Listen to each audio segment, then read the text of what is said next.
अस्सलाम वालेकुम।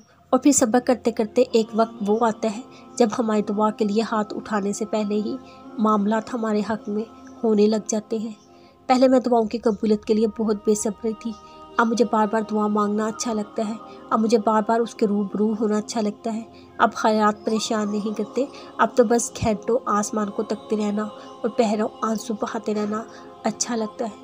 जानते हो मौत से कैसे होते हैं? जब तुम अल्लाह पे अंधा यकीन रखते हो, जल्दबाजी नहीं करते, तब अल्लाह तुम्हारे लिए छोटे छोटे ज़रिए बनाता है। फिर वो छोटे छोटे ज़रिए तुम्हें तुम्हारी दुआओं की कबूलियत की तरफ ले जाते हैं।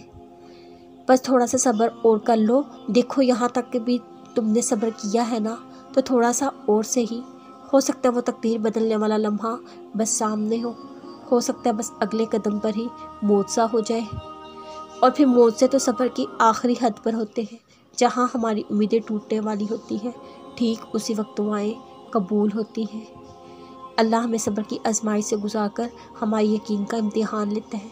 वो जो हमारी बेशुमार नाफरमानियों के बावजूद हमें माफ़ करने वाला है, वो हमें सज़ा नहीं देता, हमें अपनी तरफ रुजू करवाने के लिए उस सब्र के सफ़र से रोशनास करवाता है, जिसकी मंजिल अपने रब की कुर्बत होती है।